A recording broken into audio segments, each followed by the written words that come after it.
Good morning, good afternoon, or good evening. My name is Thea Vlieland, and I'm Vice President of the EULAR Health Professionals in Rheumatology. In this role, together with other health professional leaders and HPRs contributing to various EULAR committees and activities, and together with rheumatologists and patient representatives, we are working towards a common goal to improve the quality of care for people with rheumatic and musculoskeletal conditions. This care includes the prevention, detection, and treatment of rheumatic and musculoskeletal conditions. I have worked in rheumatology for many years, a short period as clinician and much longer as a scientist in the field of multidisciplinary care for people with rheumatic diseases. Not only exercise therapy and physical activity promotion, but also multi-professional collaboration, professional education, and implementation research are my areas of interest. In the past, I've contributed to a number of EULAR task forces, EULAR projects, educational activities, and served as chair of the HPR Standing Committee. Hi, hello. My name is Ricardo Fjeira. I'm a specialist nurse working in the rheumatology department in Coimbra, Portugal.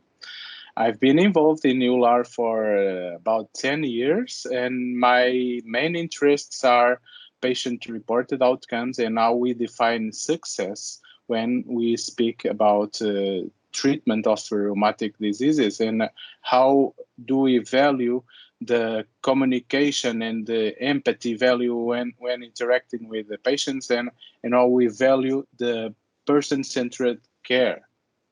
And I'm here today with Thea to speak you about the new structure of the HPR committee, of which I'm the current chair, and to explain you how its structure changed, and to give you some ideas how you can get involved and how you can participate in its activities. I hope it fosters your involvement. HPR are included in EULAR since many years, and because EULAR as an organization is growing and flourishing, some adaptations must be made over time. Today, Ricardo and I would like to present some recent organizational changes to you. First, the name of EULAR was changed. The original name, European League Against Rheumatism, has now been transferred into European Alliance of Associations for Rheumatology. So this name clearly indicates that EULAR is an alliance of associations, and this slide shows how these associations are from now on represented within EULAR.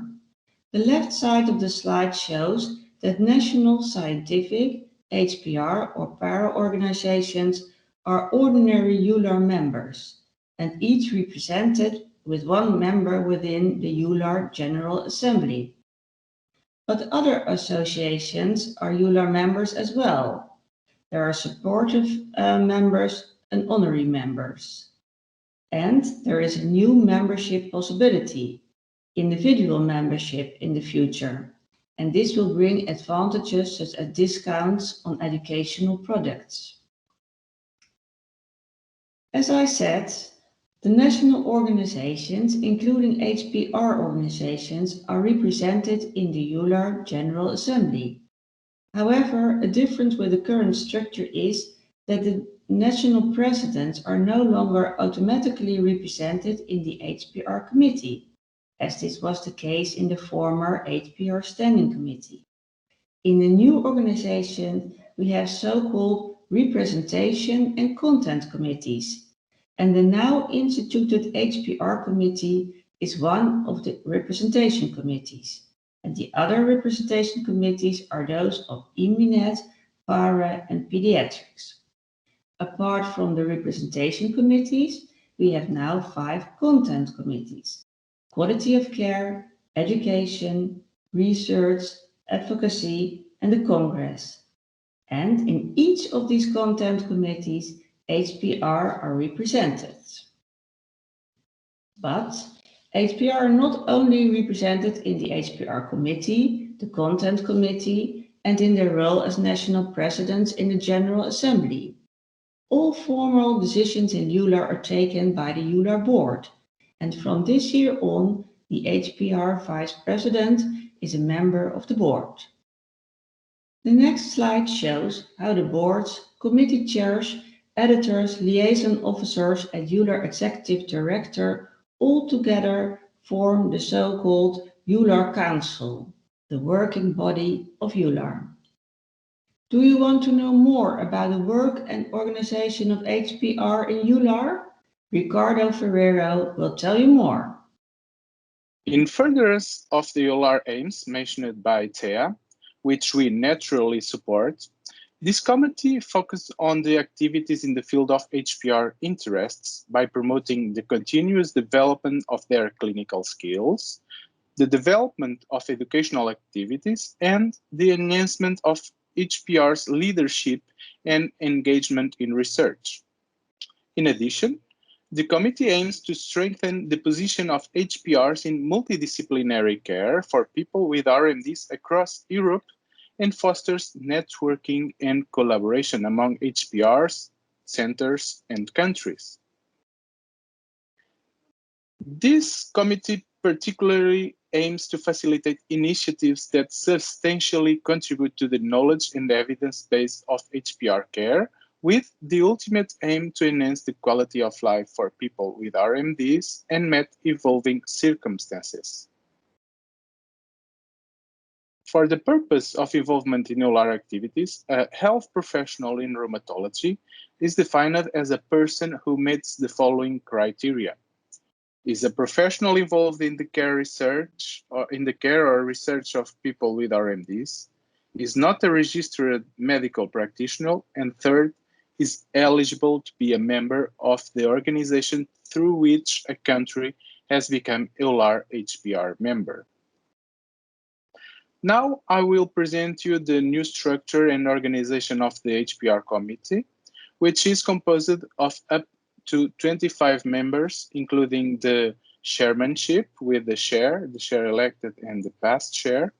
It also includes the leader of each of the subcommittees and by some of its members, who are elected for a term of 4 years. The election of the chairmanship occurs every 2 years. As mentioned before, anyone within EULAR may propose to the EULAR board candidates to be nominated as members of this committee. Over the last years, we have had two subcommittees, the Scientific Subcommittee and the Educational Subcommittee. And now we have formalized a third one, the Knowledge Translation Subcommittee, which specific aims I will present you right after. But before that, I should mention a very important entity, which is the HPR Assembly, which includes all members of the HPR committee, but also the HPR vice president, the HPR members in the content committees, the HPRs that are involved in EULAR task forces and educational initiatives, the leaders and members of the study groups, the HPR study groups, and also members of the presidency of EULAR, HPR national presidents, very important members of this assembly, and all persons that might be invited by the chair.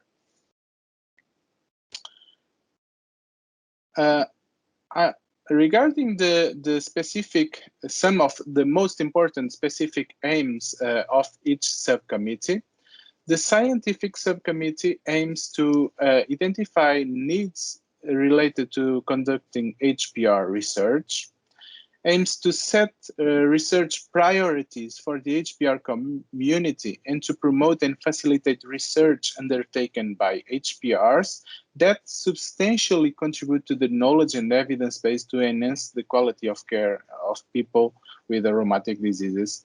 And finally, aims to review HPR research proposals, Congress abstracts, and applications for EULAR task forces. Regarding the Educational Subcommittee, some of its specific aims are identification of HPR educational needs, developing and updating a comprehensive and evidence-based core curriculum which articulates with the wider EULAR strategy and maps on the varying needs of HPRs in EULAR. Also aims to develop a tiered competency framework to allow assessment and, as appropriate, certification against agreed standards. And finally, aims to continuously executing a creative plan for maximizing access and to uptake of the resources provided by EULAR. Regarding the most recent subcommittee, the knowledge translation, some of its main aims is to reach HPRs through the use of email, social media for sharing information regarding HPR projects, conference, meetings, publications, etc., and to keep HPR community informed and involved in educational, clinical, and research activities. It also aims to help health professionals to increase access to information and to interact with colleagues and mentors and leading clinicians and researchers in the field of rheumatology, and also to encourage knowledge exchange between peers. Finally, it aims to keep HPR clinicians and researchers in the field updated on the different activities and news of EULAR. And by speaking in news, I invite you to keep updated by visiting the EULAR webpage, but also interacting with social media and using and following the hashtag EULAR HPR, but also to read our recent news. So we can use this QR code to see the last ones. And very importantly, we invite you to subscribe the newsletter to be updated of the most important news in the field. I hope this video has clarified you, and I hope to see you soon. Bye-bye.